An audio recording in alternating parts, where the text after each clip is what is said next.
adalah proses di mana tubuh manusia memanfaatkan produksi dari makanan untuk menghasilkan energi dan juga berperan dalam pertumbuhan, mencegah kesehatan, serta menjaga keberlangsungan dari progres organ-organ dan juga jaringan.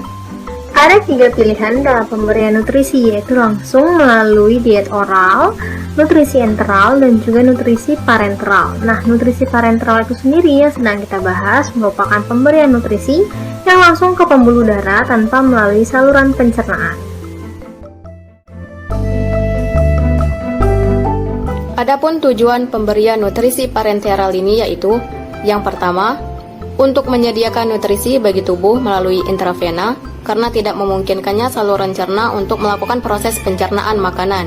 Yang kedua, total parenteral nutrition atau TPN digunakan pada pasien dengan luka bakar yang berat, pankreatitis, inflammatory bowel syndrome, inflammatory bowel disease, ulcerative colitis, acute renal failure, hepatic failure, cardiac disease, pembedahan, dan kanker. Lalu yang ketiga, untuk mencegah lemak subkutan dan otot digunakan oleh tubuh untuk melakukan katabolisme energi. Dan yang keempat, untuk mempertahankan kebutuhan nutrisi yang diperlukan oleh tubuh. Lalu kemudian ada sediaan nutrisi parenteral. Yang pertama itu cairan nutrisi parenteral total. Disediakan dari cairan komersil yang tersedia dengan mencampur glukosa hipertonik dengan cairan asam amino. Contoh sediaan nutrisi parenteral total itu ada Clinimix N9G15E, yaitu larutan steril, non-pirogenik untuk infus intravena, dikemas dalam satu kantong dengan 2 bagian, satu berisi larutan asam amino dengan elektrolit, dan bagian yang lain berisi glukosa dengan kalsium. Tersedia dalam ukuran 1 liter. Lalu ada Minuposin PET, yaitu larutan asam amino 5%, bebas karbohidrat, mengandung elektrolit dan vitamin, terutama untuk bayi dan anak-anak. Lalu yang kedua itu ada sediaan nutrisi parenteral parsial, yaitu nutrisi parenteral parsial pemberiannya sebagian kebutuhan nutrisi melalui intravena. Sebagian kebutuhan nutrisi harian pasien dapat dipenuhi melalui enteral. Contoh sediaan nutrisi parenteral parsial itu ada Kernepit, yaitu preparat multivitamin yang larut dalam air maupun lemak, kecuali vitamin K, dikombinasikan dengan mix misel atau glycolic acid dan lecithin.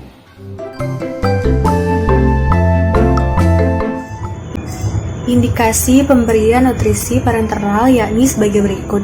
Yang pertama, diindikasikan pada pasien dengan gangguan penyerapan atau kehilangan nutrisi. Contohnya yakni pada pasien yang mengalami gangguan pada mukosa usus halus. Yang ini diakibatkan karena radiasi atau kemoterapi atau bisa juga karena enteropati akibat autoimun. Yang kedua, diindikasikan pada pasien yang mengalami obstruksi usus mekanis. Pasien yang mengalami obstruksi usus mekanis akan mengalami muntah secara berlebih dan terbatas dalam asupan makanan secara oralnya. Kemudian diindikasikan pada pasien yang mengalami gangguan motilitas. Selanjutnya diindikasikan pada pasien yang tidak mampu mempertahankan akses enteralnya, misalnya pada pasien yang mengalami pendarahan secara aktif. Selanjutnya diindikasikan pada pasien yang kritis dan juga pasien kanker. Pemberian nutrisi parenteral tidak direkomendasikan kepada pasien yang sedang mengidap AIDS, luka bakar, kolitis akut, pankreatitis, dan juga pasien yang sedang mengalami kemoterapi, serta pasien yang mengalami penyakit berat stadium akhir.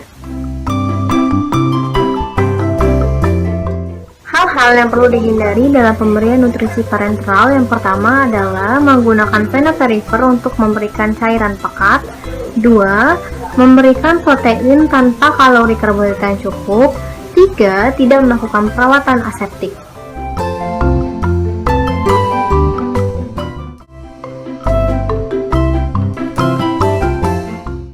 SOP pemenuhan nutrisi parenteral.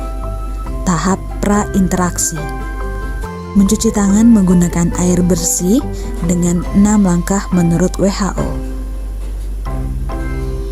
Alat dan bahan. Yang pertama, standar infus, hand sanitizer, kapas alkohol, plester, pengalas, gunting, tourniquet, betadine, set infus, apotek, glukosa, kasa steril, dan sarung tangan. Tahap orientasi. Assalamualaikum, selamat pagi Bu Nita. Bagaimana keadaannya saat ini Bu?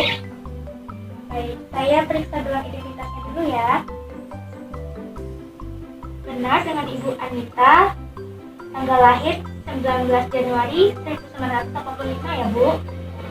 Baik, Ibu Anita, perkenalkan saya Nasibah Anasiana, perawat yang bertugas pada pagi hari sampai siang hari nanti. Nah, tujuan saya ke sini adalah untuk melakukan tindakan pemberian nutrisi perparenteral. Nah, tindakan ini merupakan pemberian nutrisi melalui pembuluh darah vena. Tujuannya adalah untuk mencukupi atau mempertahankan kebutuhan nutrisi Bu Nita. Nah, untuk alat dan bahannya sendiri, di sini ada set infus dan cara nutrisi, yaitu cara glukosa. Dan untuk prosedurnya sendiri, itu sama seperti prosedur pemasangan infus ya Bu. Nah, untuk waktunya itu kurang lebih 10 menit. Apakah Bu Anita bersedia? Baik, sebelum kita mulai, apakah ada yang ingin ditanyakan terlebih dahulu Bu? Baik, kalau tidak ada, saya izin untuk mempersiapkan alat dan bahannya dulu ya Bu.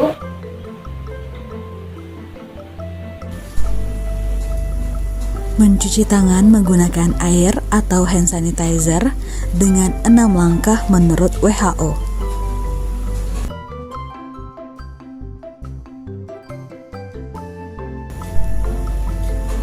Kemudian menggunakan sarung tangan atau handscoon.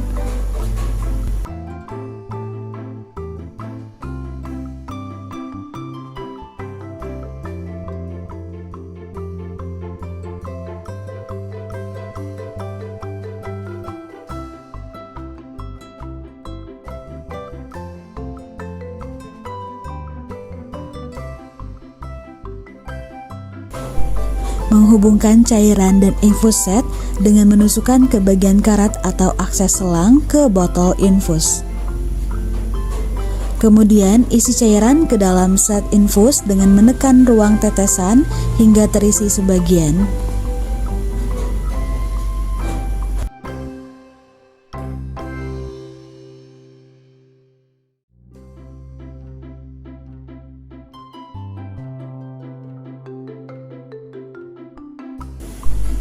Lalu, buka klem selang hingga cairan memenuhi selang dan udara selang keluar.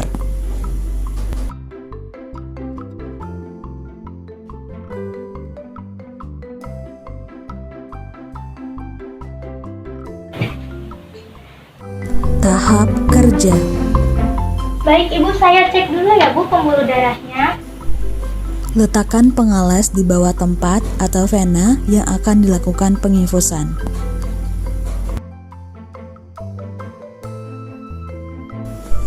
Kemudian lakukan pembendungan dengan turniket atau karet pembendung 10-12 cm di atas tempat penusukan dan anjurkan pasien untuk menggenggam dengan gerakan sirkular bila sadar.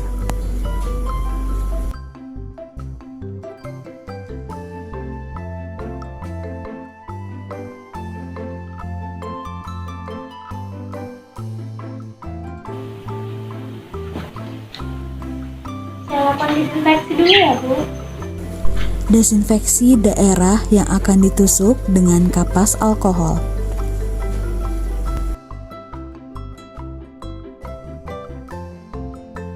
Baik Ibu, saya akan tusukkan jarumnya. Mungkin nanti rasanya pasti tidak nyaman, tolong ditahan ya Bu. Lakukan penusukan pada vena dengan meletakkan ibu jari di bagian bawah vena dan posisi jarum mengarah ke atas.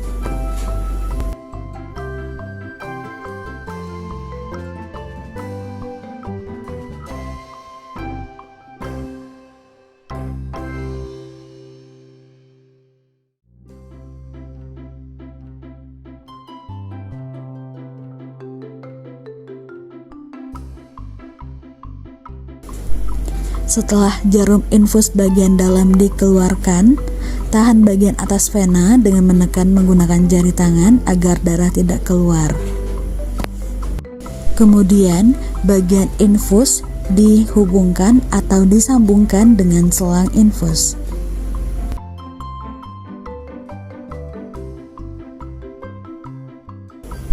Setelah itu, buka pengatur tetesan dan atur kecepatan sesuai dosis yang diberikan.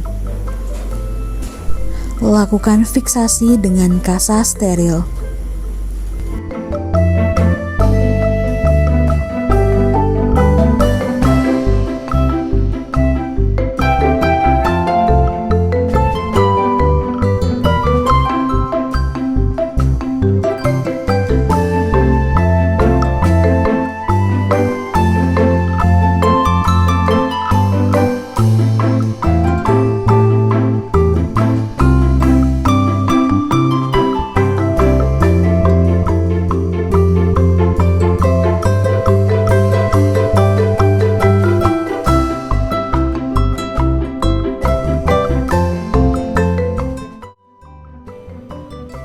Baik Ibu, saya bereskan alat-alat itu ya Bu. Saya ambil dulu pengalaman.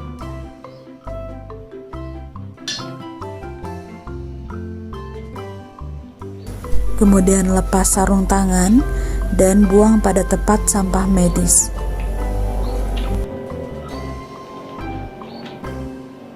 Tahap terminasi. Baik Bu Nita, tes sudah selesai melakukan tindakan pemberian nutrisi parenteral. Bagaimana perasaan Ibu sekarang setelah melakukan tindakan tersebut Bu? Baik. Itu baik kalau begitu Ibu. Karena tindakan tes sudah selesai, saya izin untuk keluar ruangan terlebih dahulu ya Bu. Nanti siang saya akan kembali lagi ke sini untuk memeriksa dan tesan Bu Nita. Baik, sebelum saya keluar, apakah ada yang ingin ditanyakan terlebih dahulu Bu? Baiklah, kalau tidak ada lagi yang ingin ditanyakan, saya izin untuk keluar ruangan dulu ya Bu. Selamat beristirahat, semoga Bu Nita cepat sembuh. Selamat pagi Bu. Assalamualaikum. Setelah melakukan tindakan keperawatan, bersihkan tangan dengan mencuci tangan menggunakan sabun atau hand sanitizer dengan 6 langkah menurut WHO.